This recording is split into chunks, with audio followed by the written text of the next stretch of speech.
Bedroom, इसकी खिड़की से तारे दिखते हैं, तारे। आपको क्या लगा प्रॉपर्टी डीलर हुआ? अरे आपको अपना घर दिखा रहा था। पर्ल्स इंफ्रास्ट्रक्चर, हम जानते हैं कि घर अरमान, उम्मीदों और सपनों का बना होता है, तभी तो हम घर बनाते हैं, जिंदगियां बनाते हैं। अक्षय, बाथरूम कब धोगे? आज संडे है ना। सगों से भी सगा है तू, अपना परिवार है। आज और कल दोनों हमने तेरे साथ देखे हैं। तू चले जब साथ तो खुशी के ठिकाने मिलते हैं। वन टच पावर स्टार्ट, शानदार माइलेज वाला APDV इंजन जो दुनिया की नंबर 1 बाइक चुने, यही कहे। सगों से भी सगा है। हीरो स्प्लेंडर, लगे ऐसा फैमिली जैसा। जो वर्तमान परिस्थिति भारतीय जनता पार्टी की चल रही है, उसमें ऐसा लगा कि सिर्फ एक व्यक्ति विशेष के नाते पूरा भारतीय जनता पार्टी चल रही है। आपको इस बारे में क्या कहना? मैं केवल इस संबंध में इतना ही कहना चाहता हूं कि नरेंद्र मोदी जी इस समय आम आदमी की स्वीकार्यता बन गए हैं। भारतीय जनता पार्टी अपनी एक मजबूत पार्टी, लेकिन एक सा सवाल निकल के आता है कि आप जैसे चेहरे दूर क्यों किए जाते हैं? मैं आपकी बात से सहमत नहीं हूं। हम दूर कहां हैं पार्टी से। देखिए, खास बात, बीजेपी के वरिष्ठ नेता कलराज मिश्र के साथ रविवार शाम 6 बजे सिर्फ चैनल 1 न्यूज पर।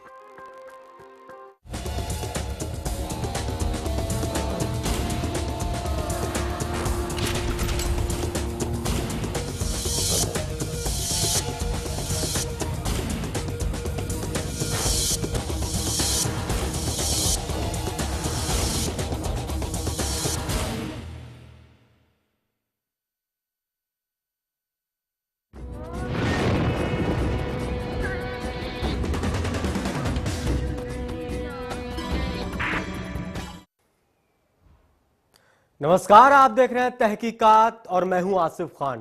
तहकीकात में आज दिखाएंगे कि कैसे खेला गया प्यार के नाम पर हैवानियत का गंदा खेल। लेकिन सबसे पहले बात करेंगे कि आखिर क्यों महफूज नहीं है महिलाएं।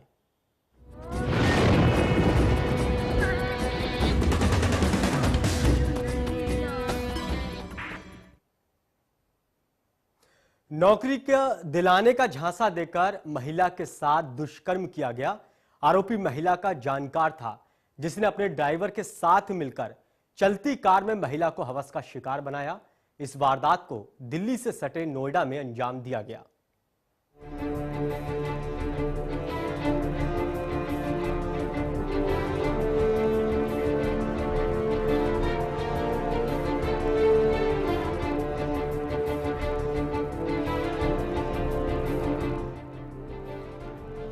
पुलिस की गिरफ्त में आया यह शख्स कैमरे से छुप रहा है, क्योंकि उसे डर है कि कहीं उसकी गंदी करतूत जग जाहिर ना हो जाए।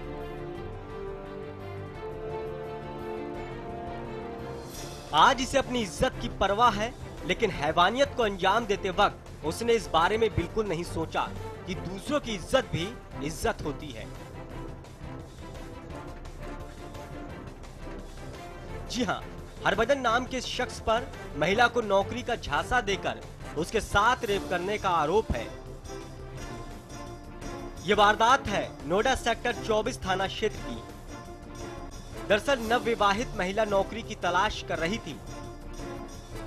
इसी दौरान उसकी बात नोएडा में रह रहे अपने एक जानकार हरभजन से हुई, जिसने महिला को नौकरी दिलाने के बहाने बुलवाया। महिला अपने पति के साथ नौकरी की चाह में पंजाब से नोएडा आ गई,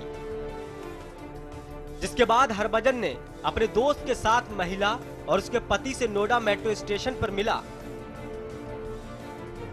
और उसके पति से नोएडा मेट्रो स्टेशन पर मुलाकात की और दोनों को घर ले जाने के बहाने से अपनी कार में बैठा लिया। हरभजन ने थोड़ी दूर जाने के बाद महिला के पति को किसी काम के बहाने से बीच रास्ते में ही उतरने को कहा। पहचान का होने की वजह से पति उस पर भरोसा कर उतर गया, लेकिन उसने ये कभी नहीं सोचा था कि उसकी गैर मौजूदगी में ऐसी अनहोनी घट जाएगी। शाम को 6:30 बजे तो उनके पास आने के बाद उन्होंने अपना बोला कि मेरे को यहाँ का एक दोस्त के पास काम था, तो कह रहा मैं अपने घर लेके जाता हूँ, सूरजपुर गाँव उनका यहाँ पे ग्रेटर नोएडा में। कह रहा मैं मेरी फैमिली वाला आज हूँ, अपने परिवार के पास लेके जा रहा हूँ, वहाँ घर में रहेगी, मैं अपना भैया भाभीयों से मिलेगी, सबसे मिलेगी वहाँ पे। तो मैंने कहा ठीक है आप इनको लेके जाओ, और आके मैं अपना यानी कि बाद में भी आप कह रहा मैं बाद में आके तुम्हें भी ले जाऊँगा। मैंने कहा ठीक है। बाद में वहाँ लेके जाने की बजाय, अपने घर लेके जाने की बजाय ये अरावली अपार्टमेंट में ले गए मेरी वाइफ को और बच्चे को। मेरा बच्चा भी साथ में था 4.5 साल का, उसको भी साथ में ले गए। वहाँ ले जाके नशे वाली कोल्ड ड्रिंक पिलाई, कोल्ड ड्रिंक में भी नशे की चीज़, जिससे दोनों बच्चा और उसके दोनों बेहोश हो गए। पति के कार से उतर जाने के बाद हरभजन ने अपने साथी के साथ मिलकर चलती कार में ही महिला के साथ गैंगरेप की वारदात को अंजाम दिया। घिनौनी करतूत को अंजाम देने के बाद दोनों दरिंदे पीड़ित को बीच रास्ते में ही फेंककर फरार हो गए।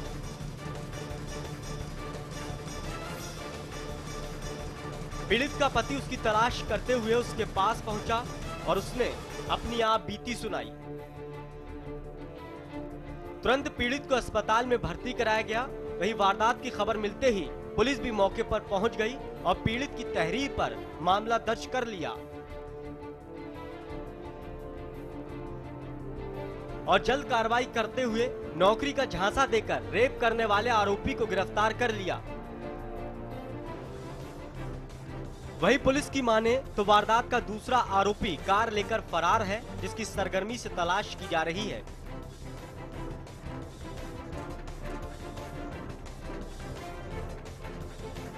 पुलिस ने मामले को गंभीरता से लेते हुए एक आरोपी को तो सलाखों के पीछे पहुंचा दिया, जबकि दूसरा आरोपी अभी भी गिरफ्त से बाहर है,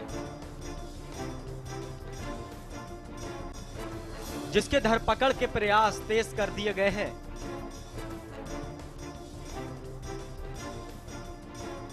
वहीं रेप की इस वारदात ने महिला की सुरक्षा पर तो सवाल खड़े करे ही हैं।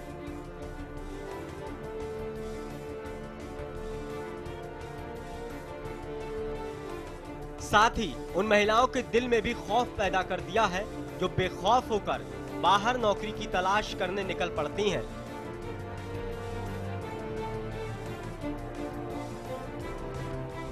नोएडा से अशोक दुबे के साथ अर्पणा दुबे की रिपोर्ट, चैनल 1 न्यूज।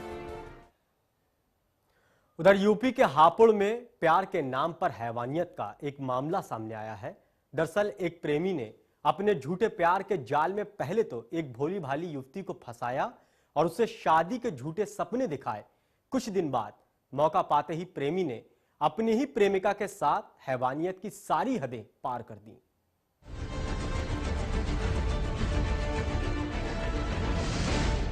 अपने भाई के साथ पुलिस थाने के चक्कर काटती ये लड़की इंसाफ की गुहार लगाने यहाँ आई। इसके साथ इसके प्रेमी ने ही रेप जैसी घिनौनी वारदात को अंजाम दिया है। दरअसल लड़की आरोपी लड़के को कभी लैपटॉप कभी बाइक जैसी चीजें देती, लेकिन कुछ समय बाद जब उसने ये सब देना बंद कर दिया तो लड़के ने लड़की से अपना पीछा छुड़ाना शुरू कर दिया। पर प्यार में अंधी लड़की उसके इस नाटक को समझ नहीं पाई और उसके झांसे में उलझती चली गई। और एक दिन उसने लड़के से शादी की बात की तो आरोपी लड़के ने शादी का झांसा देकर उसके साथ हैवानियत का गंदा खेल खेला। शारीरिक शोषण के बाद भी उसने लड़की को नहीं बख्शा और एक कमरे में बंद करके अपने दोस्तों के साथ उसकी बेरहमी से पिटाई की। इसकी सगाई करी थी। सगाई के बाद ना तो उसने कोई आस्था, उसने इसका जो पैसा था जुड़ा शादी का सब उससे खेचता रहा। कभी लैपटॉप ले ली, इससे एक मोटरसाइकिल भी ले ली, जबरदस्ती पैसे लेता था, रिवॉल्वर दिखाता था ऐसा। और इसने अपनी एकेडमी डांस एकेडमी चलाता है गोल मार्केट में। उसने अपनी एकेडमी बंद करके 1 साल तक इससे बलात्कार करा है। इसने हमें आज तक बताई नहीं इस चीज को। इसने कहा बस मेरे कोई परेशानी नहीं। इसने कहा रिश्ता बन जाए ठीक है। इसने अब मेरे पास फोन किया है इसने और इसको बहुत बुरी तरीके से इसने मारा है दोस्तों के साथ मिलकर अपनी एकेडमी में बंद करके। घर आकर लड़की ने अपने साथ हुई इस घटना के बारे में अपने भाई को बताया तो वो उसे तुरंत लेकर पुलिस थाने पहुंचा। लेकिन यहाँ पुलिस थाने में इंसाफ मिलना तो दूर, किसी ने ठीक से उसकी शिकायत तक सुनना मुनासिब नहीं समझा। जब पीड़ित लड़की ने आईजी मेरठ से मिलना चाहा तो महिला पुलिसकर्मी उसे खींच कर ले गई। हालांकि मौका पाते ही लड़की ने आईजी मेरठ ब्रजभूषण को अपनी आप बीती बताई। मार पिटाई करता रहा और जब वो पैसे खत्म हो गए तो शादी के लिए मना कर दिया। बस रिपोर्ट लिखवा ली और कल आने के लिए कहा। अचानक रेप पीड़ित लड़की के आईजी के सामने आने पर पुलिस थाने में हड़कंप मच गया, जहां हापुड़ पुलिस इस मामले को रफा दफा करने की फिराक में लगी हुई थी। वहीं आईजी के सामने हापुड़ पुलिस की पोल खुल गई। आईजी ने पीड़ित लड़की को आरोपियों के खिलाफ उचित कार्रवाई का आश्वासन दिया। मैं उससे एक सेकंड भी उसको मिलने में उसको विलम्ब नहीं हुआ, सीधी आ रही थी, आप लोग कुछ लोग खड़े हुए थे, उससे मिले, उससे मैंने कहा अपनी जो भी उनकी कंप्लेन है वो अपनी कंप्लेन लिख के दें और उसकी प्रॉपर जो भी इसमें लीगल चीज़ें होंगी इसमें जो भी कार्रवाई होगी जरूर कार्रवाई। फिलहाल भले ही पुलिस ने सभी आरोपियों के खिलाफ उचित कार्रवाई का आश्वासन दे दिया, लेकिन इस घटना से एक बार फिर रेप पीड़ितों के लिए पुलिस की असंवेदनशीलता साबित हो गई है। हापुड़ से चंदन सिंह के साथ अर्पणा दुबे की रिपोर्ट, चैनल 1 न्यूज। मेरठ में गैंगरेप के मामले रुकने का नाम नहीं ले रहे। एक बार फिर मेरठ के थाना लिसाड़ी गेट क्षेत्र के लखीपुरा कॉलोनी में नाबालिग युवती से गैंगरेप का मामला सामने आया है और सबसे हैरत की बात यह है कि लड़की को दरिंदों के चंगुल में उसी की 2 सहेलियों ने फंसाया था। दरिंदगी की हद, नाबालिग के साथ हैवानियत,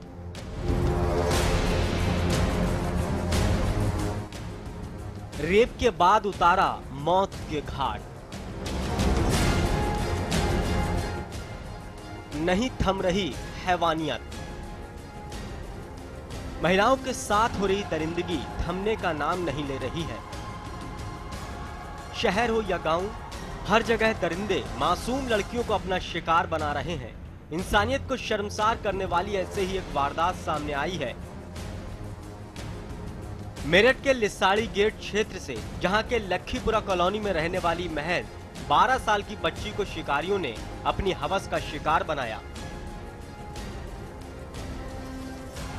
इतना ही नहीं, फिर उन्होंने अपनी करतूत को अंजाम देने के बाद अपने गुनाह को छुपाने के लिए पीड़ित को हमेशा के लिए मौत की नींद सुला दिया।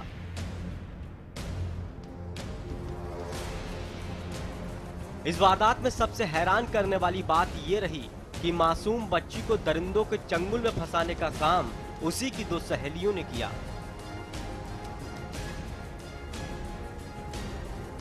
बीती 21 तारीख को पड़ोस में ही रहने वाली उसकी 2 सहेलियां उसके घर आईं और उसे अपने साथ ले गईं, जिसके बाद दोनों ने लड़की को पहले से ही उसका इंतजार कर रहे पड़ोस के ही 3 युवकों नौशाद, शारिक, रियाजुद्दीन के हवाले कर दिया, जिन्होंने बच्ची के साथ हैवानियत का गंदा खेल खेला। उधर बच्ची के वापस न लौटने पर उसके परिजनों ने उसकी तलाश शुरू कर दी, लेकिन बहुत तलाशने के बाद भी उसका कुछ पता नहीं चला, तो परिजनों ने थाने में जाकर उसकी गुमशुदगी की रिपोर्ट दर्ज करा दी। सूचना के बाद से ही पुलिस हरकत में आ गई और लड़की की तलाश शुरू कर दी। इसी दौरान उन्हें लड़की का शव झाड़ियों में मिला। जांच में सामने आया कि लड़की को आखिरी बार उसकी 2 सहेलियों के साथ देखा गया था। दोनों सहेलियों को हिरासत में ले लिया गया और पूछताछ में सारा मामला पानी की तरह साफ हो गया। पूछताछ में सामने आया है कि मृतक की पड़ोस की नौशाद से दोस्ती थी। उधर उसने नौशाद से बातचीत बंद कर दी थी। इस दौरान नौशाद ने उसकी सहेलियों के साथ उसे समर गार्डन में बुलाया था, जहां नौशाद, रियाजुद्दीन और शाहजहां कॉलोनी निवासी शारिक मौजूद थे। इन लोगों ने किशोरी के साथ दुष्कर्म करने के बाद उसकी हत्या कर दी। पुलिस ने इस मामले में एक आरोपी और मृतक की दोनों सहेली को गिरफ्तार कर लिया है, जबकि बाकी आरोपी अभी भी पुलिस की गिरफ्त से बाहर हैं, जिनकी तलाश पुलिस सरगर्मी से कर रही है।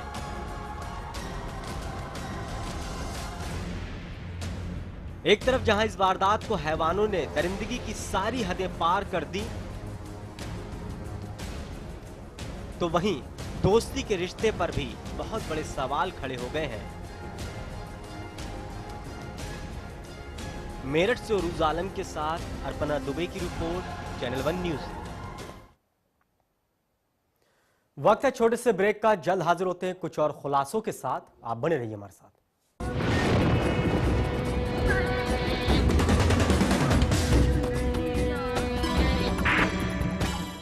अच्छा अच्छा, स्टॉप फिजिटिंग। शगुन का 1 रुपया नहीं रखा? हाँ? मारूंगी। चलो। Congratulations, congratulations।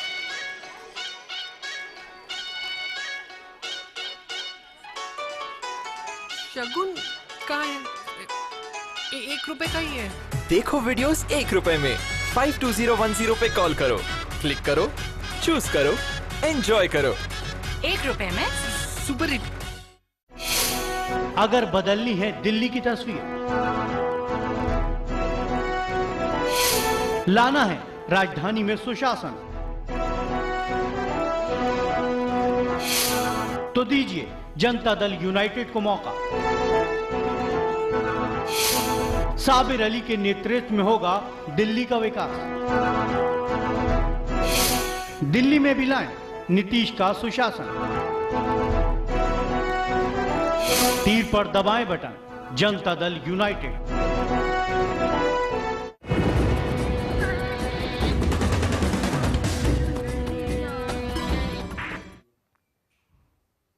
कानपुर देहात में एक 6 साल की मासूम का अपहरण का मामला सामने आया है। दरअसल 5 दिन पहले एक अनजान शख्स मासूम सुनीता और उसकी बहन को बहला फुसलाकर उसके पापा को मिलवाने की बात कहकर अपने साथ ले गया, लेकिन रास्ते में शख्स ने सुनीता की बहन को छोड़ दिया और सुनीता का अपहरण करके ले गया। 5 दिन बीत चुके हैं, लेकिन सुनीता का कोई अता पता नहीं लगा है।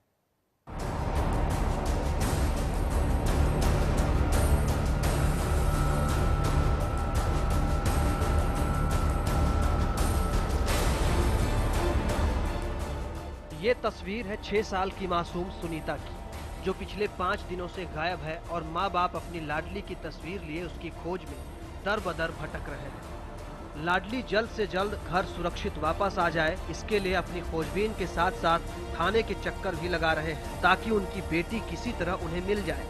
लेकिन 5 दिनों से ज्यादा समय बीत जाने के बाद अब तक सुनीता का कुछ पता नहीं चल पाया है। गुमशुदगी की ये घटना उत्तर प्रदेश के कानपुर की है, जहां के कदिया गांव में अपने परिवार के साथ रहने वाली मासूम सुनीता को 5 दिन पहले अगवा कर लिया गया।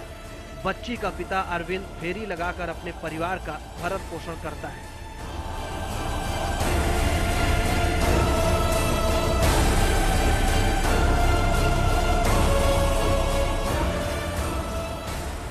इस वारदात को उस वक्त अंजाम दिया गया जब अरविंद अपने काम से घर से बाहर गया हुआ था। तभी एक अनजान शख्स उसके घर आया और खुद को अरविंद का दोस्त बताकर उसके दोनों बेटियों छाया और सुनीता को मेला दिखाने के बहाने बाहर ले गया।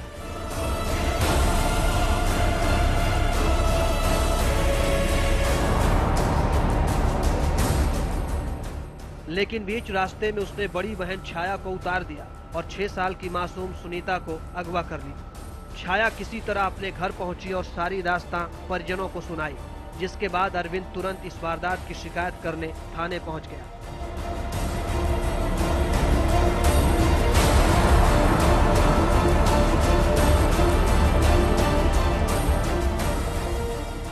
पुलिस ने अरविंद की तहरीर पर बच्ची की गुमशुदगी की रिपोर्ट दर्ज कर ली और उसकी तलाश में जुट गई।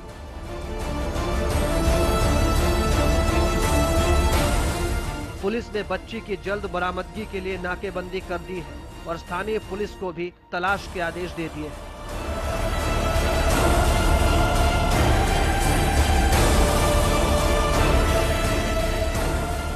उनकी माने तो वो जल्द ही बच्ची को बरामद कर उसे उसके परिजनों को सौंप देंगे।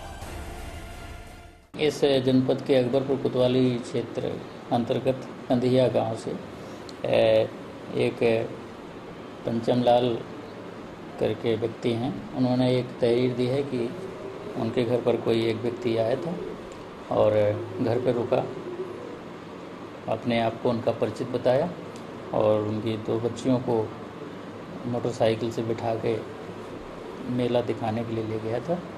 इसमें उनका कहना है कि एक बच्ची को तो वो छोड़ गया, दूसरी बच्ची तब से नहीं मिल रही है।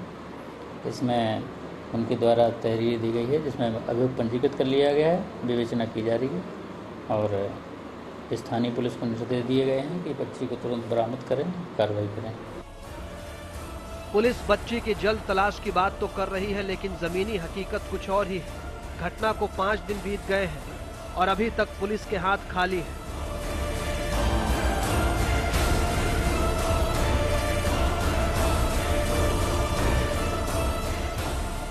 सुनीता कहां है, कैसी है, जिंदा भी है या नहीं, इस बारे में सोच सोच कर परिजनों का बुरा हाल है और पुलिस अब तक मासूम का कुछ भी पता नहीं लगा पाई है।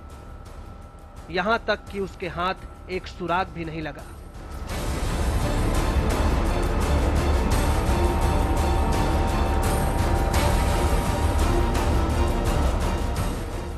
कानपुर से विपुल शुक्ला के साथ अर्पणा दुबे की रिपोर्ट, चैनल 1 न्यूज।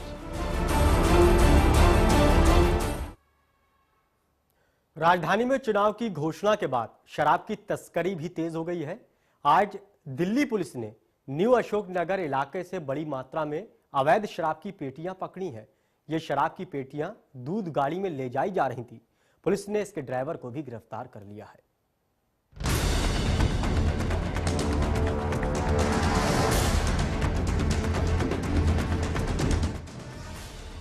राजधानी में तस्कर तस्करी के नए नए तरीके निकाल रहे हैं।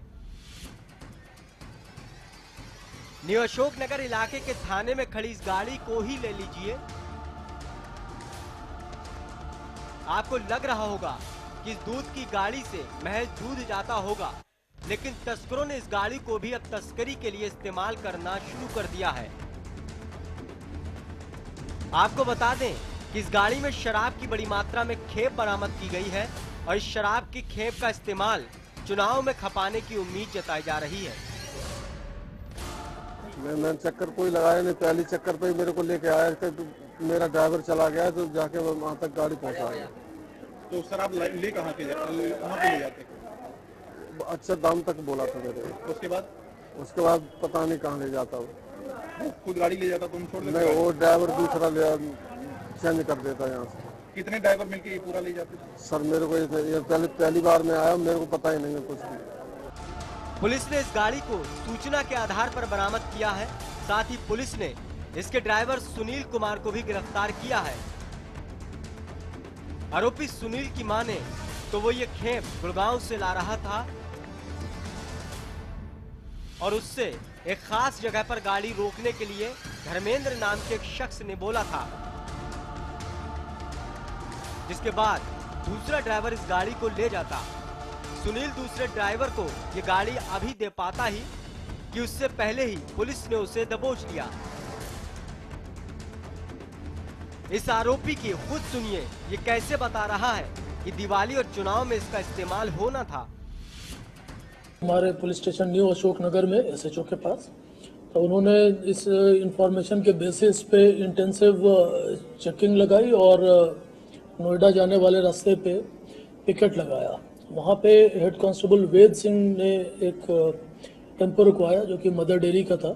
101 कार्टन शराब impact grain whisky for sale in Haryana only ये रिकवर हुई इससे।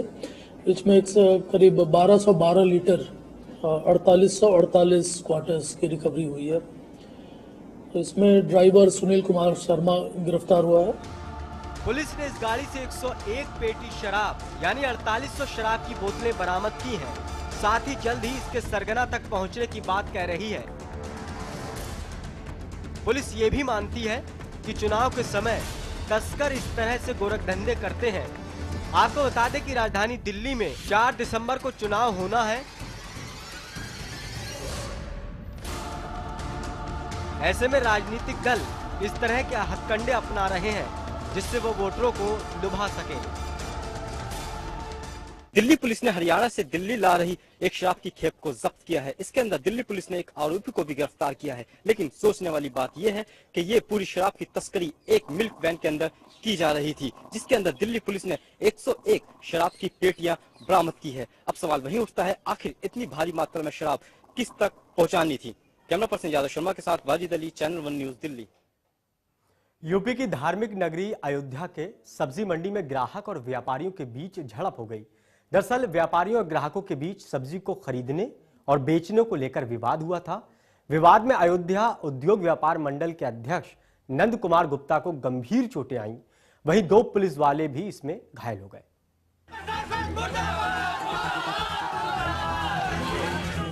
मुर्दाबाद के नारे लगाते भड़के लोग और पुलिस का ये जमावड़ा, ये नजारा है धार्मिक नगरी अयोध्या का।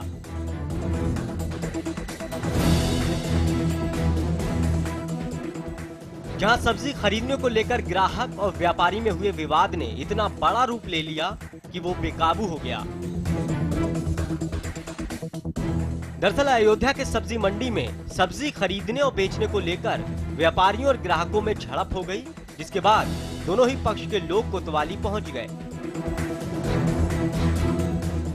मामला व्यापारी से जुड़ा था, इस वजह से अयोध्या उद्योग व्यापार मंडल के अध्यक्ष नंद कुमार गुप्ता भी समझौता कराने के लिए कोतवाली पहुंचे, जहां पर विपक्ष से जुड़े एक सपा नेता के दबाव में आकर उल्टा पुलिस ने नंद कुमार गुप्ता की जमकर पिटाई कर डाली। इस मारपीट में व्यापार मंडल के अध्यक्ष का सिर फट गया और उन्हें गंभीर चोटें आईं। वहीं अपने मंडल के अध्यक्ष की पिटाई से व्यापारी भड़क गए और उनका गुस्सा फूट पड़ा। नाराज व्यापारी ने कोतवाली का घेराव कर जमकर पथराव किया।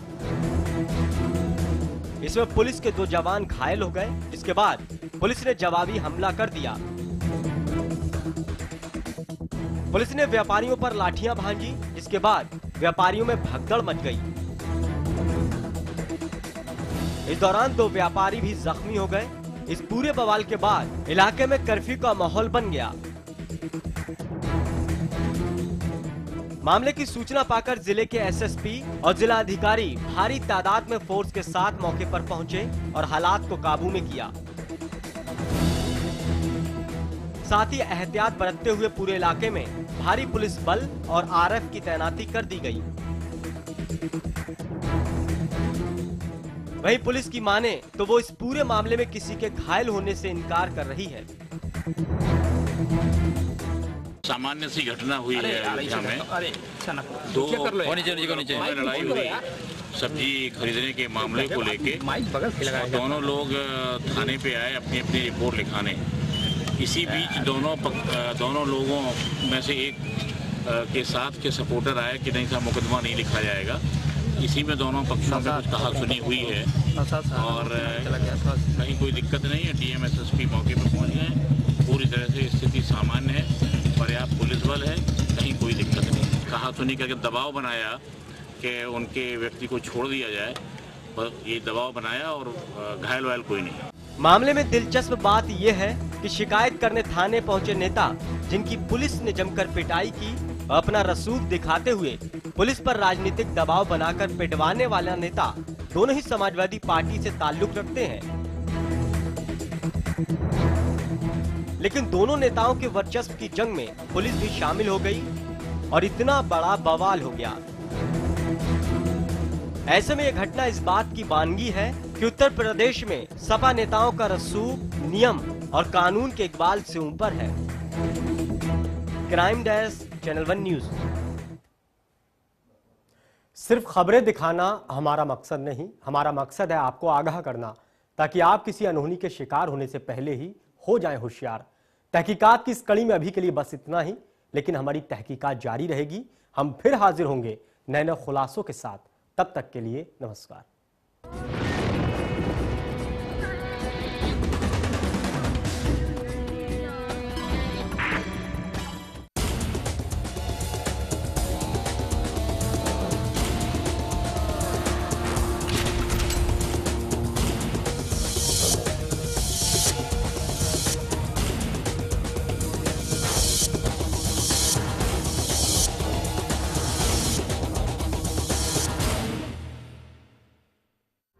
जो वर्तमान परिस्थिति भारतीय जनता पार्टी की चल रही है, उसमें ऐसा लगा कि सिर्फ एक व्यक्ति विशेष के नाते पूरा भारतीय जनता पार्टी चल रही है। आपको इस बारे में क्या कहना? मैं केवल इस संबंध में